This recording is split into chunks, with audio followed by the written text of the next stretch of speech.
दोस्तों, लाखों लोगों संग ममता बनर्जी निकली दिल्ली। पीएम आवास समेत हाई सिक्योरिटी जोन पर बढ़ाई गई सुरक्षा।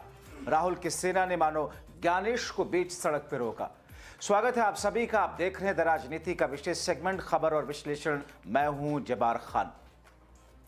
दोस्तों, आखिर ऐसा क्या हुआ कि बिहार विधानसभा के चुनाव के नतीजे आने के बाद सरकार के गठन होते ही बंगाल से ममता बनर्जी ने मानो लाखों लोगों के साथ दिल्ली की तरफ कूच किया है।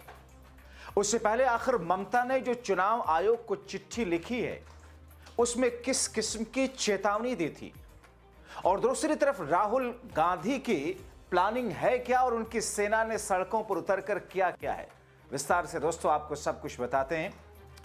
दोस्तों, सबसे पहले कुछ सेकंड रुक करके इन तस्वीरों पर निगाह डाल लीजिए, देख लीजिए।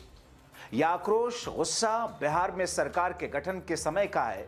एक तरफ बिहार में सरकार के गठन के लिए शपथ समारोह चल रहा था, तो दूसरी तरफ देश के कई राज्यों की सड़कों पर इस तरह मोदी, शाह और चुनाव आयोग के खिलाफ लोगों का गुस्सा, आक्रोश निकल रहा था, जिसे पुलिस बल से दबाने की कोशिश की जा रही थी।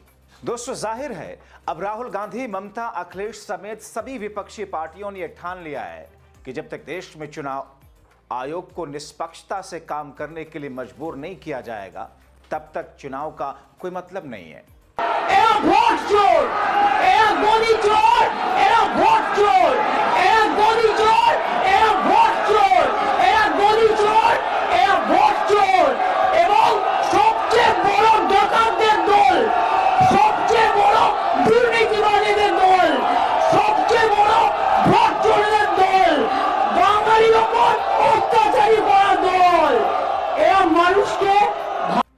इसीलिए कहा जा रहा कि ममता बंगाल से दिल्ली की तरफ कूच कर रही हैं। तूफान भरकर राहुल के कमांडर सिपाही निकल रहे हैं, बवंडर भरकर जो सत्ता पक्ष और चुनाव आयोग के गठजोड़ को उड़ा देगा। ममता बनर्जी ने लास्ट चेतावनी की शक्ल में चुनाव आयोग को चिट्ठी लिख दी। पश्चिम बंगाल के मुख्यमंत्री ममता बनर्जी ने राज्य में चल रही एसआईआर प्रक्रिया के संबंध में भारत के मुख्य चुनाव आयुक्त ज्ञानेश कुमार को पत्र लिखकर फर्जीवाड़ा छोड़कर सही से एसआईआर कराने या फिर एसआईआर की प्रक्रिया को रोकने की बात कही। अपने 3 पन्नों के लेटर में ममता बनर्जी ने लिखा, बेलो अब मानवीय सीमाओं से कहीं आगे जाकर काम कर रहे हैं। इस समय चुनाव आयोग की प्रक्रिया विशेष रूप से अस्वीकार है। एसआईआर की प्रक्रिया में राज्य निर्वाचन आयोग धमकी का सहारा ले रहा। इस कार्रवाई को फौरन रोका जाए, नहीं तो हम अपनी लड़ाई को आगे ले जाएंगे। ममता बनर्जी ने बिना किसी लाग लपेट के कहा, जिस तरह से यह प्रक्रिया अधिकारियों और नागरिकों पर थोपी जा रही, वो न केवल अनियोजित और अव्यवस्थित है, बल्कि खतरनाक भी है। बुनियादी तैयारी, पर्याप्त योजना या स्पष्ट संचार के अभाव ने पहले दिन से ही इस प्रक्रिया को पंगु बना दिया। दोस्तों, एक तरफ ममता बनर्जी का यह अभियान, तो दूसरी तरफ कांग्रेस समेत तमाम विपक्षी पार्टियों का एक गठजोड़ चुनाव आयोग और मोदी, शाह की इस गठजोड़ के खिलाफ। कांग्रेस ने हर राज्य में जमीनी स्तर पर जन आंदोलन खड़ा कर दिया। कांग्रेस कमेटी ने वोट चोर गद्दी छोड़ अभियान के तहत 5 करोड़ हस्ताक्षर कराने का लक्ष्य रखा गया था और हर राज्य को इसका लक्ष्य निर्धारित करके दिया गया था। पंजाब राज्य ने लगभग 27 लाख फॉर्म भरे हैं और हर कॉन्स्टिट्यूंसी से इसको भर के लाया गया है। पूरी सूची हमारे पास है और इसमें हमारे पंजाब के प्रधान राजा वड़िंग जी और एलओपी बाजवा साहब और सभी वहाँ के जिला प्रधान और सभी हमारे विधायक और जितने भी प्रत्याशी सब लोग मिलकर इसको काम किए हैं। सबको बधाई, शुभकामना। और आज एक समारोह पूरा कार्यक्रम में अखिल भारतीय कांग्रेस कमेटी के हमारे जनरल सेक्रेटरी हैं ऑर्गेनाइजेशन, उसको हैंड ओवर किया गया है आदरणीय वेणुगोपाल जी को। और मैं स्वागत भी करता हूं कि राजस्थान के अध्यक्ष जी भी हैं, दूसरे हमारे महामंत्री असम के प्रभारी साहब भी हैं, हरियाणा के प्रधान जी भी हैं। सबका स्वागत करता हूं। आज पंजाब से इसकी शुरुआत हुई है और पूरे देश भर से, हर राज्य से यहाँ इस प्रकार से इकट्ठा करके फिर तय तिथि में इसे फिर राष्ट्रपति को सौंपा जाएगा। उधर महाराष्ट्र में देखिए, मेट्रो मुंबई की खबर कैसे राज ठाकरे ने मोदी, शाह के खिलाफ में बिगुल फूंक रखा है।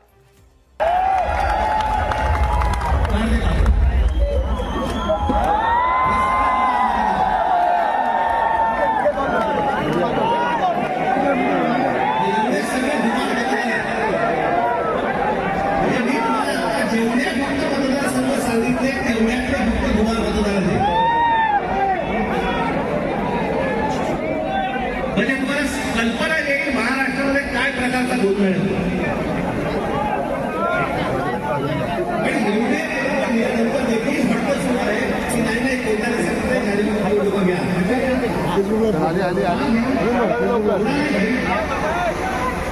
5 वर्ष निवडणुका घेतल्या, 5 वर्ष अजून 1 वर्ष गेलं तर काय फरक पडणार आहे. काय फरक पडतो. 5 वर्षाने बदल्या पडला, अजून 1 वर्ष गेलं. मगर मोदी शाह के चेले टाइप मुख्य चुनाव आयोग की थितरही देखिए, कैसे तेवर में बकवास जैसी बातें कर रहे हैं, जिनको देश के एक पूर्व मुख्य चुनाव आयुक्त ने करारा जवाब दिया.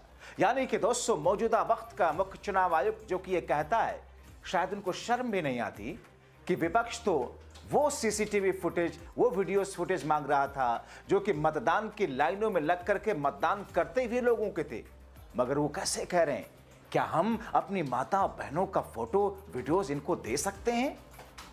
कैसे किसी सी ग्रेड की हिंदी फिल्मों की तरह यह शख्स डायलॉग मारता है कि अब राहुल के सामने 2 ही चारा है, या तो एफिडेविट दे, नहीं तो माफी मांगे.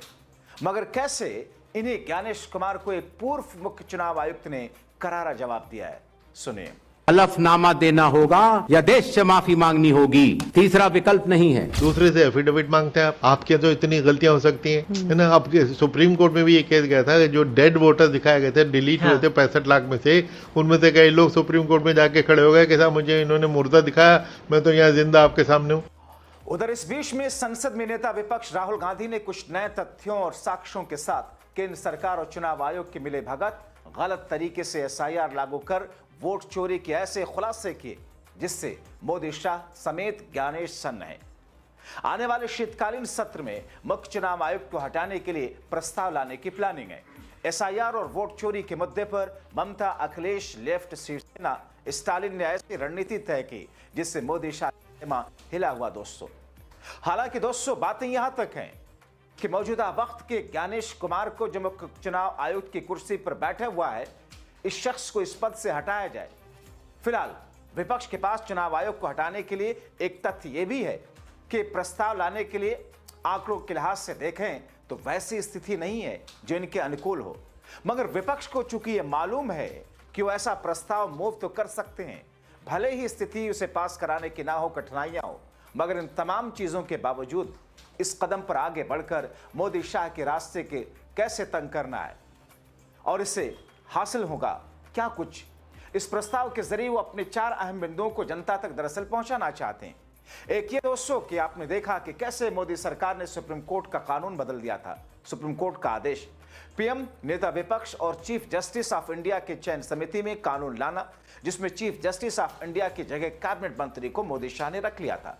दूसरा, ऐसा वह कानून बनाया गया जिससे मुख्य निर्वाचन आयुक्त और अन्य आयुक्त 2023 अधिनियम के तहत मुख्य और अन्य चुनाव आयुक्तों को उनके आधिकारिक कामकाज के दौरान किए गए निर्णयों, कार्यों या बयान के लिए किसी भी तरह की कानूनी कार्रवाई से सुरक्षा मिलती है. यानी कि उनके खिलाफ न तो दीवानी और न ही फौजदारी मुकदमेबाजी हो सकती है. इसके अलावा किसी आयुक्त को मुख्य चुनाव आयुक्त की सिफारिश के बिना पद से हटाया नहीं जा सकता. तीसरा, ऐसे में खुलकर चुनाव आयोग सत्ता पक्ष के साथ मिलकर एसआईआर प्रक्रिया हो, वोट लिस्ट में धांधली हो, महज 45 दिन बाद सीसीटीवी फुटेज नष्ट करने के काम सत्ता पक्ष के हक में करता है, वहीं विपक्ष के आरोपों को अनसुना करता है. ये लोकतंत्र के लिए खतरनाक है. और चौथा, विपक्ष खासतौर पर कांग्रेस को उम्मीद है कि इस मुद्दे पर चर्चा हुई और वोटिंग हुई तो उसे अपनी बातें खुलकर रखने का मौका मिलेगा. इस मुद्दे पर इंडिया ब्लॉक एकजुट दिखेगा. यहां तक कि आम आदमी पार्टी जैसे दल भी विपक्ष के साथ ही खड़े होते हुए दिख सकते हैं. इससे वो सत्ता पक्ष और चुनाव आयुक्त को एक पाले में, वहीं पूरे विपक्ष को एक पाले में रखकर अपना नैरेटिव सेट कर पाएंगे. तो एक तरफ कांग्रेस समेत पूरा विपक्ष चुनाव आयोग के खिलाफ मोर्चा खोले हुए है, तो दूसरी तरफ ममता ने बंगाल से दिल्ली तक हिलाने की बात कही. ममता ने जो चिट्ठी चुनाव आयोग को लिखी है, उस पर चुनाव आयोग की बेशर्मी के साथ जवाबदेही को देख लीजिए.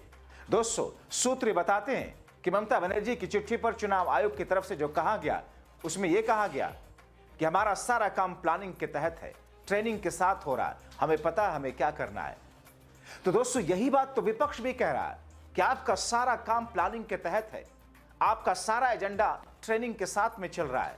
जो सत्ता पक्ष ने आपको हर पल के लिए दे रखा है और जिसके कारण बिहार से लेकर हरियाणा से लेकर महाराष्ट्र से लेकर के दिल्ली से लेकर तमाम जगहों पर चुनावी नतीजे ये दर्शा रहे हैं। ऐसे में दोस्तों, देश का चुनाव आयोग, जिसके मुख्य चुनाव आयुक्त और चुनाव आयुक्त जिस अंदाज में बीते 11 वर्षों से, खास तौर पर इधर 8 वर्षों से जिस तरह का व्यवहार करते हुए दिख रहे हैं, ऐसा लगता है जैसे सत्ता पक्ष के आइडियोलॉजिकल पार्टनर के तौर पर, उनके प्रवक्ता के तौर पर काम कर रहे हैं। ऐसा लगता है कि जैसे उन्होंने मान लिया हो कि शायद सत्ता पक्ष के लिए सियासी जमीन को हमवार करना, सत्ता पक्ष के लिए सियासी फसल उगाने के लिए खाद पानी ही देना उनका पहला कर्तव्य है।